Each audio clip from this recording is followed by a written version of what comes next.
I really was struck by the title that appears on the Maryland Blockchain Week. When you look at the Maryland Blockchain Week, it talks about leaders that are going to tell us what comes next. And I looked at the combination of the 12 keynote, in-note, and welcoming speakers. And that was what was pictured on that first slide. But in particular, I called out three forces for change that I've highlighted there at the top. And it starts with Jackie. If you haven't met Jackie, you should. She is a force to be reckoned with. And what I love about that is that, and I don't mean this to come across wrong, but if you're really interested in something and you want to make a difference, that's what Jackie, to me, embodies. I've known her for a few years now, and she just keeps driving, and that's what makes a difference over the long term. It's also a pleasure to have been able to follow after Senator Alsobrooks. I love her optimism. I really like her pathways to prosperity. I think that's, to me, one of the foundational points. And you're probably wondering what this has to do with blockchain, but I'll get there. One of the foundational points of pathways to prosperity is I have this belief that we should try to live our own version of the American dream, and we should try to expand opportunities for others so that they can live their American dream. I think if we do those two things, a lot of problems will resolve themselves. So great to follow an optimist, and also someone that comes across as trying to get something done, trying to build consensus, not a divider, trying to reach across the aisle and legislate on behalf of Americans. So a genuine pleasure to follow her. Then I also want to point out one of the others, and that's David Burt, Premier of Bermuda, and hand in hand goes Anthony Howell, whom I know personally. This is an example of someone that's taking charge of the situation and trying to create a digital-first government. And often it's people that are able to act on a smaller scale that really can take the initiative and accelerate adoption. It's hard to get things done and moving on a large scale, and working on a smaller scale is often the path to acceleration. At any rate, that's my honorarium to, or encomium, I suppose, to the keynote, in-note, and welcoming speakers. They're worth tracking. So, taking that as the cue, why is it that pressing on this button does not advance to the next slide? Is it just the wrong button? Oh, it just takes time. Patience. Okay. So, my talk is titled, What Comes Next? But it might be worth mentioning as an aside that if we really want to predict well what comes next, it doesn't hurt to understand what came before and where are we now. The best predictor of the future, in a sense, is a solid understanding of the past. And so I'd like to take you through all three of those stages. Again, why is it that... I just didn't know which was up and which was down. I got it. I can be taught. Obviously, this is a picture of Dr. Haber and I. I won't speak for him, but it's a younger, thinner, and better-looking version of me in the photo on the left. And this was the time when, at Bell Communications Research, we first announced the ability to create what we thought of as at the time were immutable records, what we now talk about as being the blockchain. And for those of you that are unaware, the research that we did at part of that old Bell Labs really forms the data integrity layer on which Satoshi and so many others have built a lot of interesting innovations. But it's worth, again, a correct understanding of the past is the best foundation for predicting the future. And so it's worth realizing the problem that we were actually trying to solve. And that was removing the need to have a trusted third party. This really proved to be the key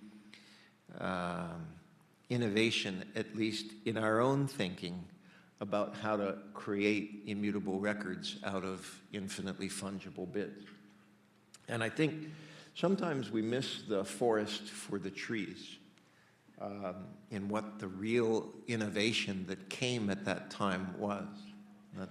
That is, there's an old saying, as in 1900 years old, translated from the Latin into English, it's, but who will guard the guards themselves?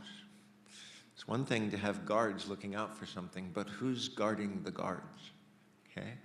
And it was posed by Juvenal as, in a sense, an unresolvable paradox. But in fact, the real revolution that occurred was realizing that there was a way to square the circle here. And the solution was to recast the issue and ask, what if the entire world was the witness to activity? Then there's a way that the guards guard themselves. And putting aside all of the technical issues about blockchain, I think it's important to remember that the real innovation was that we have a revolution in trust.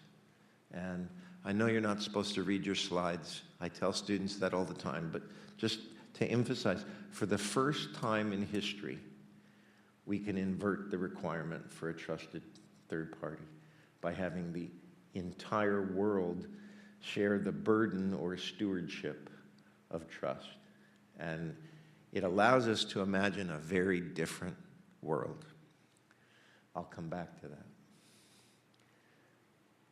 So how did this all play out?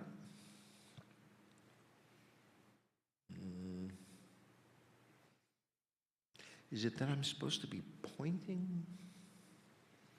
Help me out here, you techno geniuses.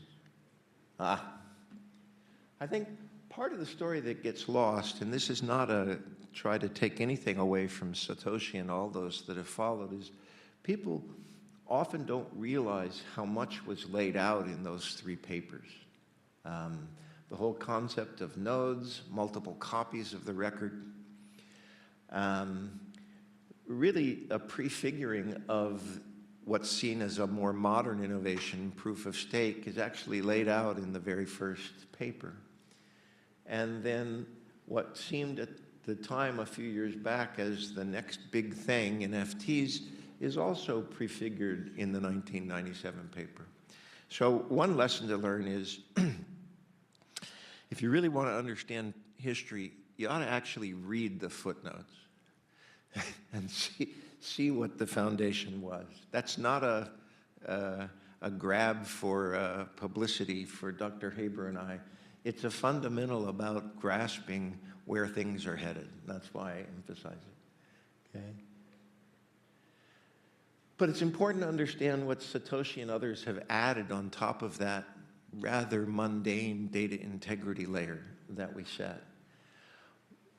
One of the innovations, not that I'm a huge fan of it, but definitely something that moved the ball forward, was the whole proof of work consensus mechanism.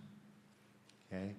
We knew incentives were important, but when we first read about the proof of work incentives, it was like incentives on steroids. And that apparently was what was needed to get the ball across the, what is it that marks the demarcation between the end zone and the playing field? Get a ball across the goal line. Thank you.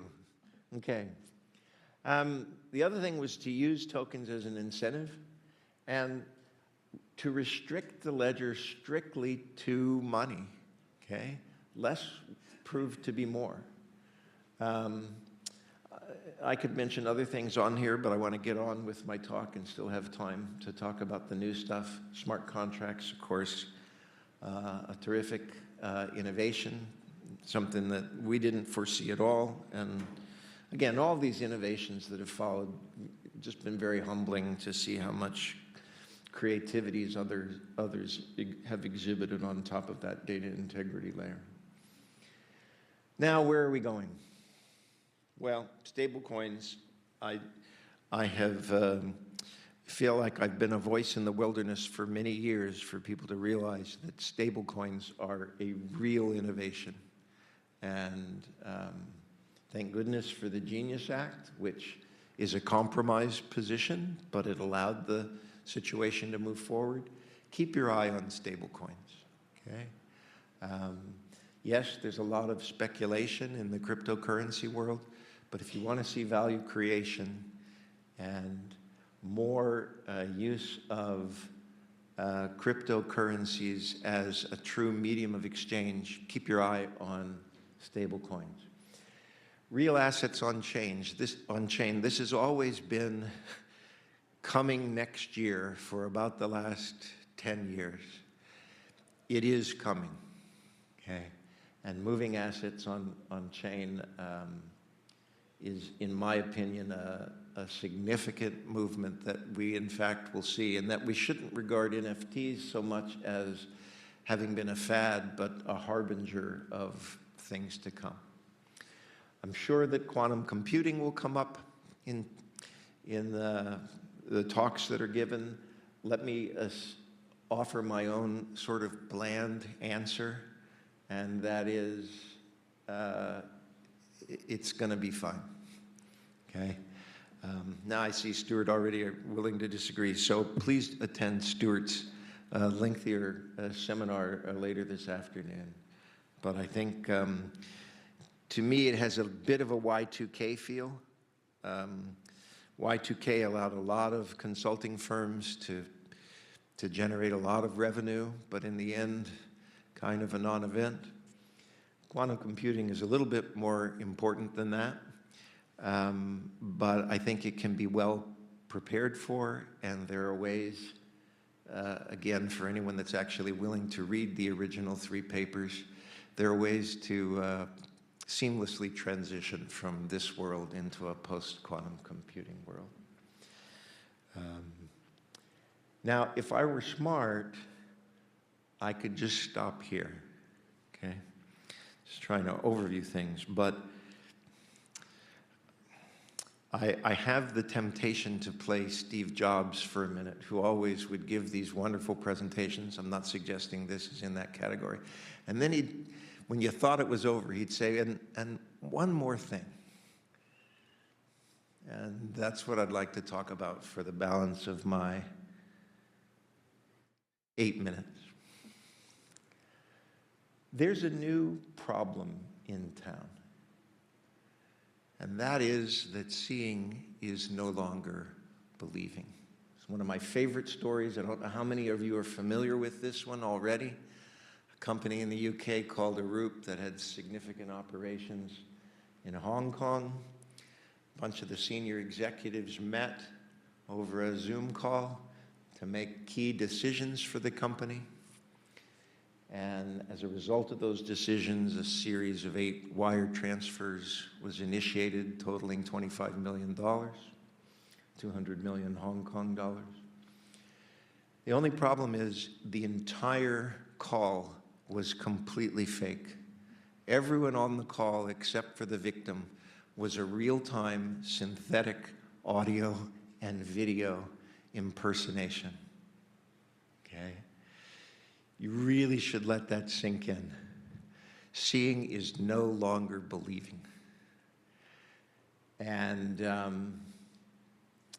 Dr. Haber and I have, just like the quest to create immutable records, many people consider that an unsolvable problem, and much of the response has been this sort of escalating war of using clever algorithms and AI to detect clever AI and algorithms in being able to spot deep fakes. But our take on it is really quite different. Namely, rather than trying to defeat deep fakes or even to detect deep fakes, what if we could make deep fakes irrelevant?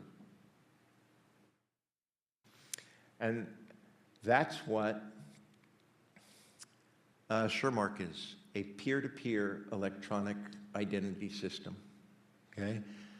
Now, Stuart can go into all the details later this afternoon, but it consists of a universal registry, open source verification, and a peer vouching network, which in essence is proving who you are by showing who you know.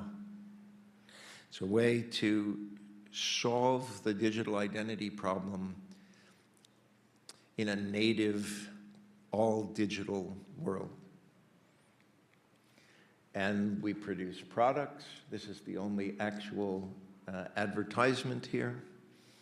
SureCircle, which solves the Zoom problem, lets you know in real time whether the person that you're talking to is who you think it is. SureDocs, which is basically documents that carry their own passport with them so that you can know that a given document, no matter where you got it from, actually was authorized by the person you think authorized it. And then the verified web, which Jackie is a heavy user of. It's an overlay over the entire internet that allows you to add secure commentary on video and photo and text. It's kind of like a community notes, if you're familiar with the X concept, but cryptographically secure and commented on by only the players involved. These are the slides that explain how it works, and I will skip them all. Again, go to Stuart's talk. Come on. Why?